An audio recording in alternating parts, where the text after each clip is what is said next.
تخيل إن الله ينظر إليك مبتسما لأنك جعلت شخصا ما يسمع هذه الآية، وستشهد يداك يوم القيامة بإنك كتبت سبحان الله. الله لا إله إلا هو الحي القيوم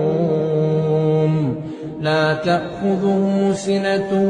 ولا نوم له ما في السماوات وما في الأرض من ذا الذي يشفع عنده إلا بإذنه يعلم ما بين أيديهم وما خلفهم ولا يحيطون بشيء من علمه إلا بما شاء وسع كرسيه السماوات والأرض ولا يئوده حفظهما